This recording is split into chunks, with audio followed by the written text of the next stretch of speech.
Coba fitur dengarkan berita di News Plus aplikasi RCTI Plus.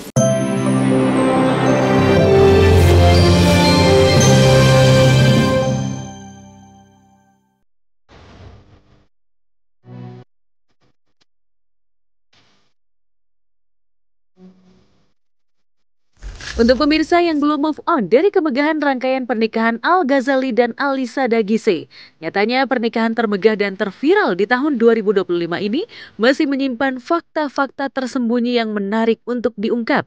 Pemirsa yang masih tak terima perilaku minus Mulan Jameela terhadap Maya Estianty terus-menerus dan tak pernah berhenti membanding-bandingkan kehidupan Maya versus Mulan. Setelah netizen menyoroti penampilan Maya yang sumringah, selalu menebar senyum kebahagiaan sejak siraman, akad nikah, sampai malam resepsi pernikahan bergaya internasional. Semua mata tertuju pada Maya Estianty, bukan pada Mulan Jameela yang tampil diam, pelit senyum, seperti sosok perempuan yang tidak percaya diri meski didampingi musisi legend sekaliber Ahmad Dhani. Sampai hari ini jelang resepsi ngunduh mantu dengan balutan adat Jawa kolonial yang akan digelar pada 19 Juni mendatang. Netizen masih panas membandingkan adu gaya penampilan dan kecantikan hakiki antara Maya Estianty dengan Mulan Jameela yang tak pernah lepas dari predikat pelakor. Ini mereka dikompakkan bikin seragam baru, mau dibahas. Seragamnya bikinnya kapan? Sebulan yang lalu. Sama siapa yang bikin? Aski Febrianti. Bareng berduaan. Pokoknya terus kita bareng aja. Ini sebenarnya kalau emang pamalinya anak-anak tidak diseragamin karena takut pamalinya tuh nggak jadi. Jadi bukan karena nggak diseragamin, bukan karena nggak sayang, tapi malah kita takut kalau nggak jadi nanti. Kalau seandainya pernah kejadian soalnya ada yang diseragamin, terus nggak jadi kawin, bubar. Sudah Maya begitu mewah, elegan, glamor, begitupun juga dengan Mulan Jameela, sangat cantik dengan hijabnya, potongan dari kebayanya juga fantastic. I love it. Selain kecantikan Maya dan Mulan yang dibanding-bandingkan oleh netizen, pemirsa juga menyoroti kebaya yang dikenakan Mulan dan Maya. Sama-sama mengenakan kebaya brokat modern berwarna hijau sage. Istri Irwan Musri ini menonjolkan daya tariknya sebagai perempuan berkelas. Mengenakan kebaya model kerah tinggi dengan model pundak dan lengan atas sedikit fluffy atau mengembang, dihiasi full payet. Ibu kandung Al Ghazali ini semakin terlihat elegan ditambah bros emas. Bisa ditaksir, kebaya dan aksesoris yang dikenakan Maya senilai miliaran rupiah. Mulan Jameelanya berhijab, Bunda Mayanya tidak berhijab, jadi mereka punya caranya masing-masing gitu. Tapi sangat indah sekali karena kebaya buat saya harus second skin. Kalau kelihatan lebih mahal sebetulnya itu hanya dari sisi desainernya yang tahu gitu. Pasti dua-duanya juga mahal, tapi pada saat dikenakan lebih pantas yang mana, lebih nyaman yang mana. Karena yang satu benar-benar mengikuti lekuk tubuh, yang satu lagi agak sedikit longgar gitu. Identitas Maya sebagai wanita Jawa semakin kuat dengan kain batik berwarna emas dan aksen selendang yang menjuntai di bahu sampai ke lengan. Sanggul tekuk Jawa klasik yang bertengger di kepala Maya terlihat berwibawa tapi anggun dengan roncian melati. Lagi-lagi Maya mempercayakan Olive sebagai fashion designer yang dulu merancang kostum ratu saat berada di puncak karirnya. Menurut Olive, dirinya terinspirasi dari gaya klasik Victorian Javanese bride yang populer di tahun 1920-an saat merancang busana untuk sahabatnya itu. Bunda Maya selalu pakai bajunya Olive juga, mereka bersahabat. Jadi aku suka banget rendanya, brokatnya semacam itu. Maya Estianty, dia kelihatan auranya karena dia orangnya santai, relax, happy. Jadi antara inner beauty-nya itu bisa keluar dengan sendirinya gitu, tanpa ditahan-tahan karena saya harus ngadep kamera, harus ada tim dari peliput yang segitu banyak gitu. Dia jadi orangnya kelihatan bahwa wajahnya itu fine-fine aja gitu, tanpa ada pretensi yang kelihatan. Jadi lu senang. Sementara Mulan tak nampak sedikit pun aura kecantikannya terlihat tampil sedikit beda. Sama-sama mengenakan kebaya berkerah tinggi dengan warna yang sama dengan Maya. Mulan sedikit memberikan sentuhan siluet seolah ingin tampil lebih menonjol. Berbeda dengan Maya, Mulan tidak mengenakan sanggul, tapi memadukan penampilannya dengan hijab berwarna hijau sage, serta kain batik yang memiliki nuansa hijau dan putih di biru agar terlihat bergelombang, menambah sentuhan etnik.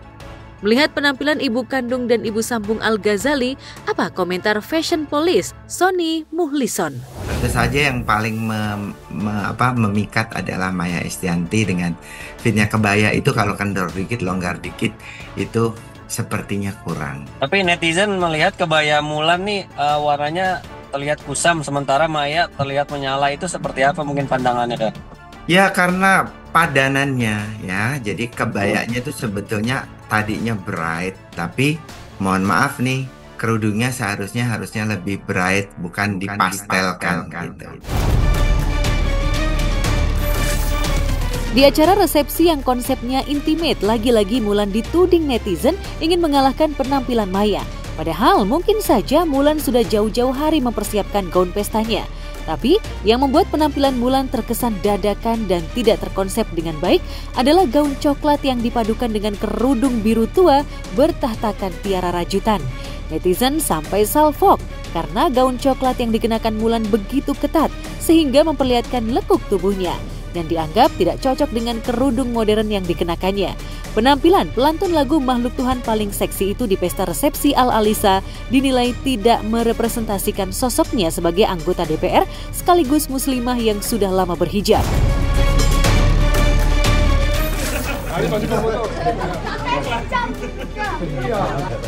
Ayo, siapa lagi yang foto? Ada semua?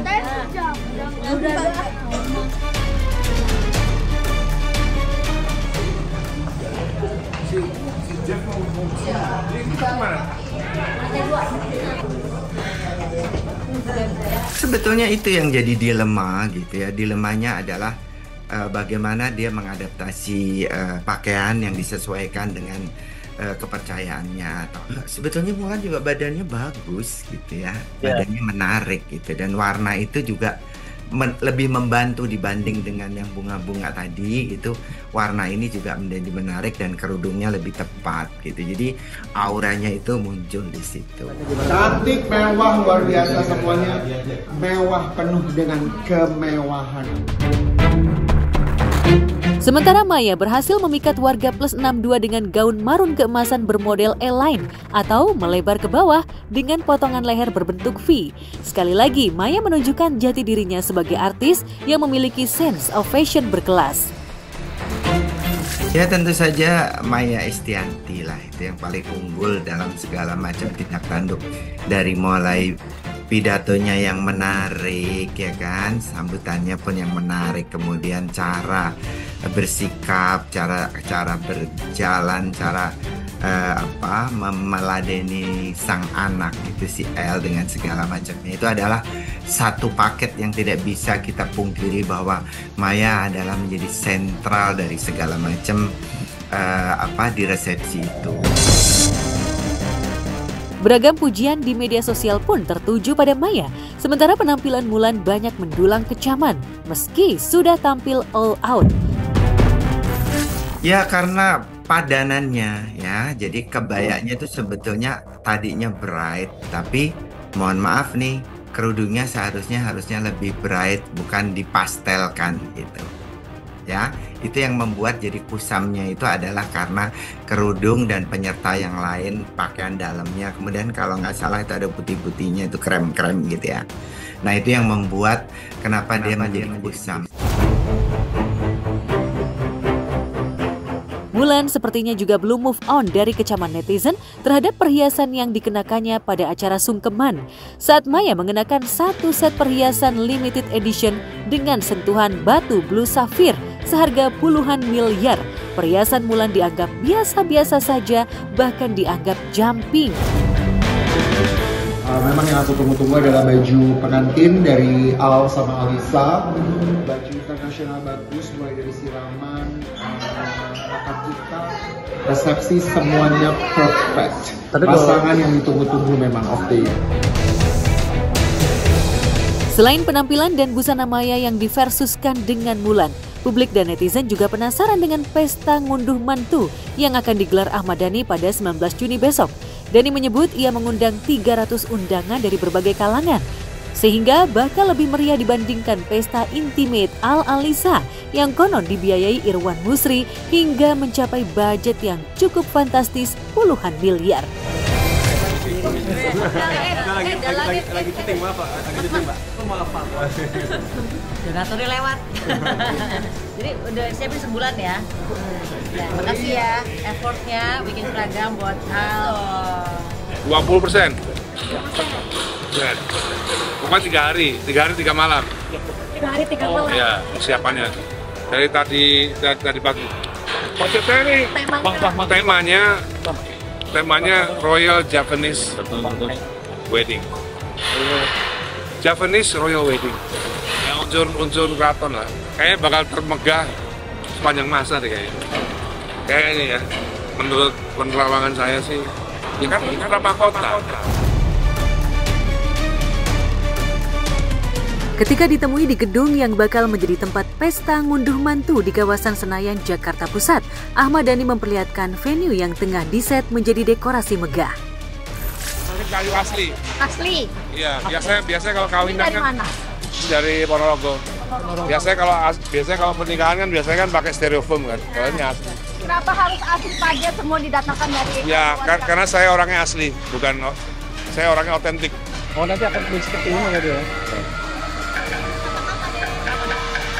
Itu sangat sakral banget ya Pak ya? Iya. Besok ya.